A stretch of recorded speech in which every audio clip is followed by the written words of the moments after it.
Now that we've had our first giant storm of the year, a lot of us are torn between wanting to get out of the city, but also not wanting to be freezing cold. Well, lucky for us, Oregon is full of natural hot springs. But don't just head out into the snow looking for one. There's a lot of mistakes you can make if you go to the wrong site. So today on CityCast Portland, Norther Emily of Wild Solitude Guiding is sharing her picks of the best hot springs our state has to offer, and why going the resort route might actually be a better idea during the winter months. It's Wednesday, January 24th. I'm Claudia Meza, and this is what Portland's talking about.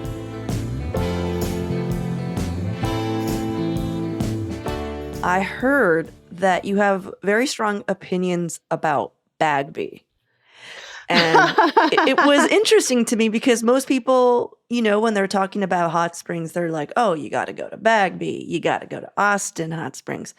But you're emphatic that people maybe shouldn't go there. You actually said, and I quote, I don't fuck with Bagby. This is 100% true, and it is a controversial take. I've been to all the hot springs, all of them, lots of times. And Bagby was very charming when I was in high school because it was less like trashy then. The last 4 times I've been to Bagby over the last maybe 12 years, it's been pretty gross. I also happen to know that the Forest Service wants absolutely nothing to do with Bagby. Also, it's technically closed right now. So that would be, aside from my opinions, the reason that no one should go to Bagby is because it's closed. And if it continues to be a major problem, it's going to stay closed. And then Austin. Wait, was this something is it closed because the Forest Service workers don't want to deal with Bagby? Or is it just closed because it almost burned down or something? I think officially it's closed because of the Labor Day weekend fires that we had in 2020. But I think unofficially they don't want to reopen it. And I don't blame them because as a park ranger, probably the worst part of your job is picking up disgusting trash that other people leave behind. That's not a separate job. There's not a forest janitor that goes around doing this all day. Mm-hmm. They have to clean the bathrooms. They have to pick up people's needles and garbage and dirty underwear and all that stuff.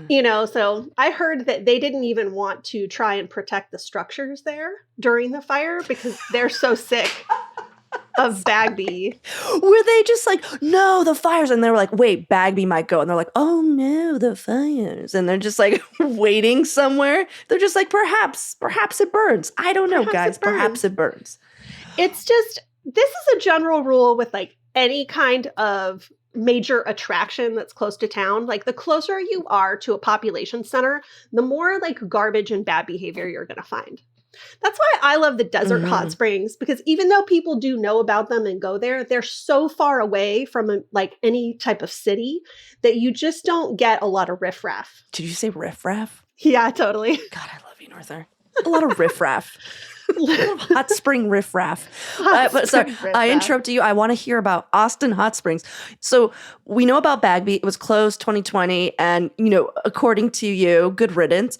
But what about the Austin Hot Springs? So Austin has pretty much always been closed. I don't know if anybody died there, but I've definitely heard that people were really horrifically burned by an unexpected burst of hot water. Austin was always really sketchy. You had to wear shoes into the pool because you had to walk across this part of the ground that was seeping, boiling hot water and would burn the bottom of your feet. It's a really beautiful location. It's these rock pools right on the edge of the Clackamas River. But Austin has been closed for a very long time because of sketchy activity. At this point, I would say the most compelling reason to stay out of Austin is that it is now owned by the Confederated Tribes of Warm Springs. Oh, yeah. There's one thing we're going to do, and it's not trespass on tribal land. Absolutely no. Yeah, exactly. So that is a big no. Austin is out, and that's fine because there's 30 hot springs in Oregon. Just pick a different one. Yeah. Well, let's talk about this because, when you think about hot springs, we often imagine beautiful natural pool in the woods, not by the road, but you hike in, it's gorgeous.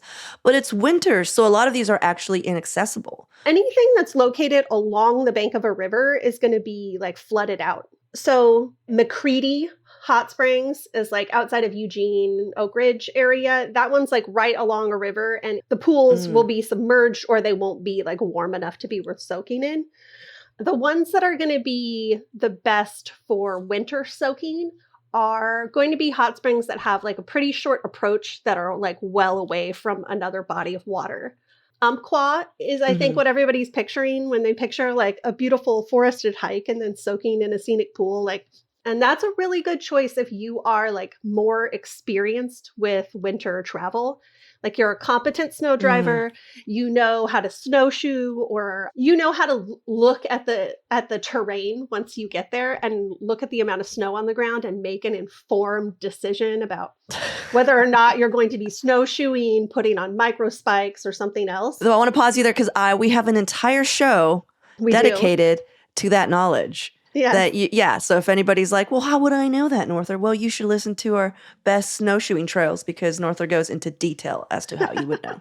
So Umpqua Hot Springs is one of them. How far is that from Portland? Oh, far, super far, down in Southern Oregon. That's a great place to go if you were already planning like a trip to Crater Lake or something, you know, because those are kind of down in the same like quadrant. Right.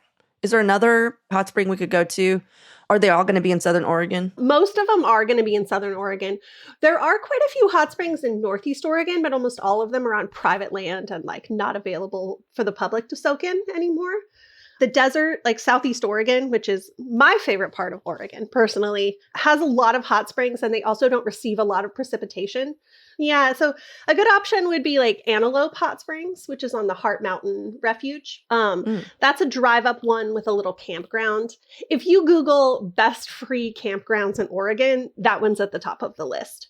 It's semi-developed. There used to be a fraternal order that had a hotel at the end of Heart Mountain, but they built a rock wall around the hot spring. So it kind of has like hot tub vibes, like it protects you from the very aggressive wind. And it also gives you a little privacy from the parking lot. So not everybody can like, you know, see you in your swimsuit or not. Yeah. Yeah. Well, that's cool. The more you say, because this seems like a lot of driving in inclement weather. It doesn't seem that close because the close ones in we've already discussed are trash. So there are a bunch of resort style hot springs around. What do you think about those? Yeah, so you know, I'm not like much of a resort person. I'm more of like a camper, but in the winter, that's a really great option because winter camping is kind of an advanced level of camping, and not everybody's available for that, and that's fine. My personal favorite is Summer Lake because you can go there and camp for like $20 a night. It's like pretty affordable. They have really nice bathrooms and showers and stuff for you to use, which is delightful when you are winter camping, especially if you've been on a little road trip by yourself. And they have a nice like pool that you can swim in that's warm. And then they have like hotter pools outside that are more like hot tub style. So really great place to watch any type of happenings in the night sky. If there's like meteor showers or whatever, that's a really great place to go and like get up late at night and go soak and watch the stars and stuff. Yeah. Where is Summer Lake? So Summer Lake is down in Southeast Oregon. It's not on the way to anything. It's about an hour outside of Lakeview, but it's a really beautiful, really scenic area.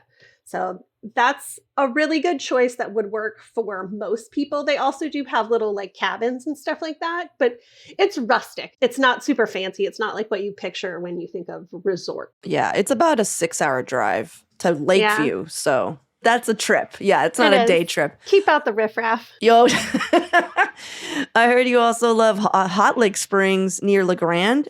Yeah, so Hot Lake is like an old-timey resort. It's like 100 years old, a little bit more expensive, but it's really the only kind of thing like that out there in Northeast Oregon. There are very few wild hot springs left in Northeast Oregon that are still soakable. So Hot Lake is kind of a fun option. Closer to town, you know, we do have Carson, which is in Washington, probably like the closest one to town. And it's not a wild hot springs. It's definitely like an old-timey resort, but it's pretty affordable. It's a day trip length from Portland. So you can just go for the day and like soak in the pool and come back. How far is that from Portland? Oh, like 45 minutes. Cool. That's not bad. Wait, is that too close to riffraff though, Norther? Well, this is another resort. So they keep the riffraff out. You know, it's next to a golf course. A different type of riffraff, I would say. Yeah. Okay, so we have the Hot Lake Springs Lodge. We have Summer Lake, which is more of a, okay, you're still camping, but it's real nice. Yeah. I think my style would be more LeGrand because I like a good lodge. And then there's Carson. What else? Do you have any honorable mentions yeah. for resort style hot springs? I mean, I think the best one of all of them is Brighton Bush, and I bet nobody would fight me on that take either. Brighton Bush is just delightful. So they feed you. You can camp there. You can sleep in your car. They have fancy yurts. They have a little lodge that you can stay in. They have a bunch of different options. It's still expensive, but it's such a nice experience because you literally don't have to do anything. You just like go to breakfast, go soak, go take a nap, go to lunch, go soak, go take a nap. The food is really good too. It's like lovely hippie food that's just like the kind of thing I grew up on, and I am so delighted by it. I also like that there's stuff that you can do while you're there. Like, I mean, they always have like, you know, massages, and you can like do yoga classes and things like that. But there's also, you're right on the edge of the forest there, so you can go do a little hike or something. You're not just like stuck on the grounds with nothing else to do, which would be like kind of my main complaint about Carson Hot Springs is that like you can't walk down to the river. You can't really do anything. You're just like doing the resort deal. Right. And that's not that far. You know what I just realized, Norther? That I always thought Bagby and Brighton Bush, in my head, they were the same thing. I didn't realize it was two separate places. And now looking at the pictures, I'm like, well, this isn't what I thought it looked like at all. And I was like, oh, okay, two different places. Both start with the letter B. I get it now. I understand how you could get confused because a lot of hot springs have two names. Cougar Hot Springs, which we haven't talked about yet, is also called Terwilliger. So just to mess with you, they give them two names. Are those all the hot springs we can't get into because it's winter? Well, Cougar is open right now. It's one of the most popular, most Instagrammed hot springs in Oregon, but it is in an area that burned really badly a few years ago. And it's honestly is super dangerous to go there. I would not go there, and I don't recommend that anybody goes to Cougar for another couple of years.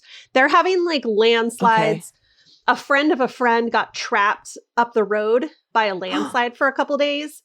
I drove into that area at the end of summer this last year, and it burned down to the rock. It's pretty bad out there. And it's also incredibly crowded. You're going to be waiting in line. Parking is really difficult there. There's a lot of people doing like bizarre illegal parking situations so that they can go in and soak. It's also not very warm. So I don't recommend Cougar. This sounds awful. This sounds everything bad. You're just like, hey, you might die in a landslide. There's going to be riffraff for sure. It's only like 2 hours away or so. And by the way, it's not even that hot. I would say it's tepid springs. And why would you want to go to that? I did have another honorable mention I really wanted to talk about. Nobody ever talks about this one. Go for it. It's really fun. So if you're like, I'm not really ready for winter camping, but I'm also like not a resort type person, there is a hot springs mid-century roadside hotel outside of Lakeview. I have to give them credit at Hunter Hot Springs, the cleanest roadside motel I've ever stayed in my life. The whole thing, it was immaculate. I was impressed. Again, long drive, but they have a geyser in the parking lot. What? Yeah.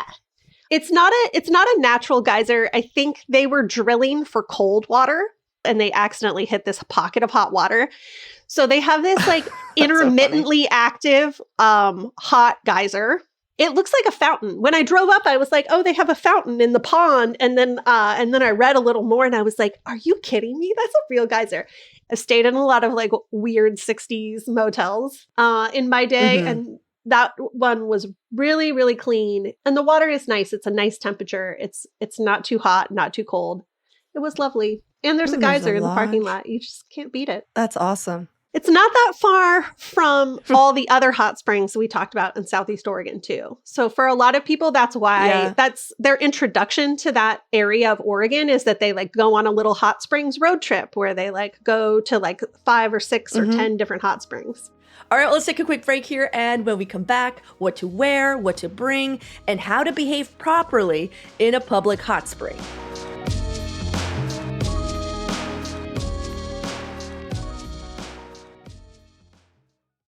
Well, I have one last question for you, Norther. You've given us a pretty good list of not only some resorts, but also like what to avoid, like which ones not to go to right now and which ones not to go ever. And I really appreciate that. We'll put that list in our show notes. But I wanted to talk about best practices for hot springs for those who've not gone. Yeah. Like, do you have to get naked? Oh, yeah. You do not have to get naked. And I don't care what anybody says or if you get like a goofy look from someone else. When it says clothing optional, that means you choose. I would say that it's important to have like slides or like shoes that are easy to put on. It's important to have clothes that are easy to put on when you're a little bit wet. So like don't wear leggings or like anything tight. Ugh, that sounds awful. Yeah. Yeah, you know what I mean? When you're leggings when you're wet. Ugh. Sensory, no.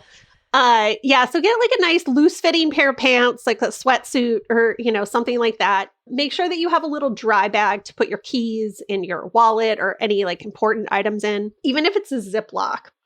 If you're hiking like a longer way to get to where you're going, I would maybe consider carrying 2 bags so that you can put your wet stuff in one bag and then keep the rest of your stuff dry. Obviously, you want a towel. You need at least a quart of water, if not more. Because it's going to get hot. Yeah. It's going to get hot. I think people forget that. It's easy to forget in the snow and in the cold to drink enough water. Some tea might be nice, if you want to like really plan ahead for yourself. But just make sure like give yourself a moment to like think about all of the things that you would want if you were naked outside in the snow and in the rain.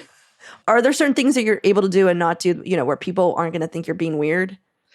Oh, definitely reading is a common activity. Last time I went to Umpqua Hot Springs, my bestie and I went together and we showed up and it was just all naked ladies lounging in pools reading books. There was like a half dozen or so of us. And then some more people came in and everybody had a book and it was just like, oh, this is like lovely. Yeah, that sounds nice. I don't know there's anything that people would really frown upon. You definitely don't ever want to use shampoo. You don't want to have like oils or anything on your body because that's going to end up in the water. Washing your hair is a big no-no. You don't get to do that. Who would do that in a hot spring? People do that. It's so disappointing, Claudia. Oh, that's so gross. Yeah. Oh my God.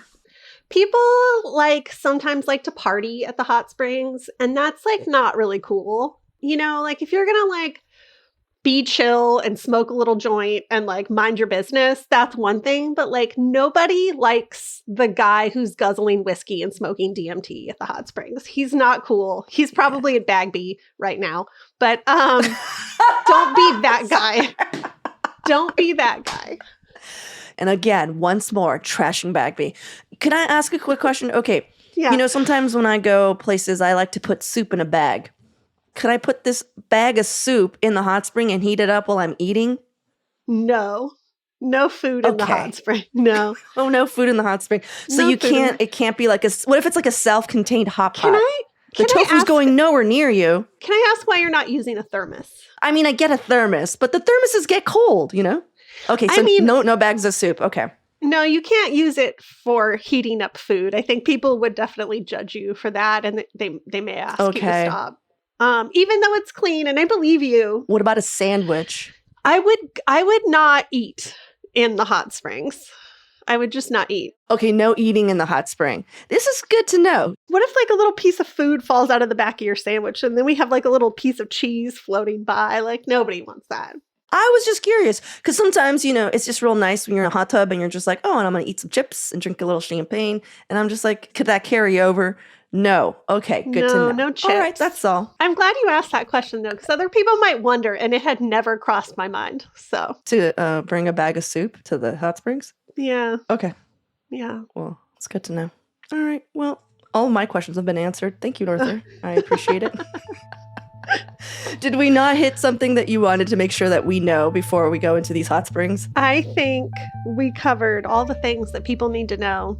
Just, be respectful, be chill, don't be creepy, and don't bring your soup.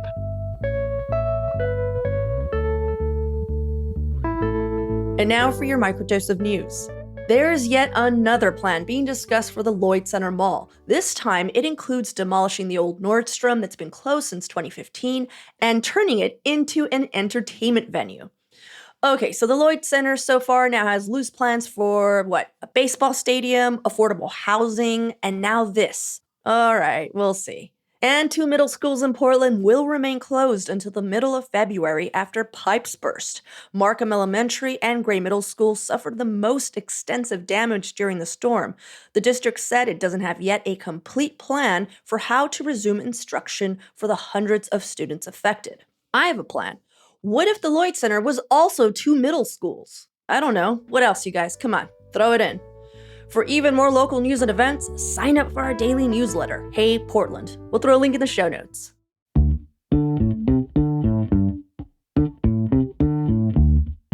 That's all for today here on CityCast Portland. Thanks so much for listening. If you enjoyed the show, please share it with a friend, rate or leave us a review. It really does help us out. We'll be back tomorrow morning with more from around the city. Until then, see you at Slim's.